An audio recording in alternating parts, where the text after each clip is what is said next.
गर्मियों का दुश्मन ठंड की जान, शक्कर कोला। ये देखिए जी, बर्फ से भरा हुआ शक्कर कोला। इसमें इसने ऐसे करके, ये देखिए जी, वाह जी वाह, वाह वाह वाह वाह वाह वाह वाह वाह। शक्कर कोला, शक्कर कोला, शक्कर कोला, ठंड डाल दे, जान बना दे। तो जी ये बीच में टुकमलंगा और डाली है गोंद कतीरा, ठीक है ना। वाह जी वाह, जो ठंड शक्कर कोला में टुकमलंगा और गोंद कतीरा ऐसा है कि आपको ना जितनी आपके अंदर गर्मी है वो सब दूर कर देता है, ठीक है। मतलब आप धूप में चले भी जाएंगे ना, आपको गर्मी का एहसास नहीं होता। ये देखिए, और ये सत्तू, वाह जी वाह, सत्तू बन रहे हैं जी। अब ये देखिए जी, सत्तू बनाएंगे भाईजान। इसमें डालेंगे शक्कर वाला पानी, बर्फ से भरा हुआ। ये देखेंगे, ये जी वाह जी वाह। ये लो जी भाईजान, हेलो, लो जी।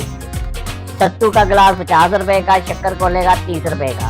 वाह वाह वाह वाह वाह वाह, कड़ाचे ठंड पा दे अज ते मौजा लग जाएंगियां। लो जी भाजन, जिन्नी गर्मी पै रही है भाजन, है तुसी पियो ते जिंदगी जियो भाजी। ए देखो, हाँ, लो जी, पैकिंग कैसे ने कराई है, घर जाके यार जैसे भी जाके पहन गया है। वाह जी वाह, सत्तू की पैकिंग, ठीक है। देखिए जी, शक्कर कोले में आप टुकमलंगा, गोंद कतीरा डाले। सत्तू वैसे ही ठंडा होता है और वो शक्कर कोला वैसे ही ठंडा होता है, और गोंद कतीरा और टुकमलंगा और ज्यादा ठंड डाल देना। ये देखिए जी, लो जी, अब ये भाईजान बनाएंगे हमारे लिए गिलास सत्तू का, ठीक है। इन्होंने दे दिए सारों को। 50 रुपए का सत्तू का गिलास है, शक्कर कोले का गिलास है 30 रुपए का। गर्मियों का तोड़ शक्कर कोला, ले जी पिए आप शक्कर कोला, गर्मियों का तोड़। ये ले जी, वाह जी वाह, गिलास बन गया। ले जी, आप, मैं तो पीने लगा, आप भी पिए।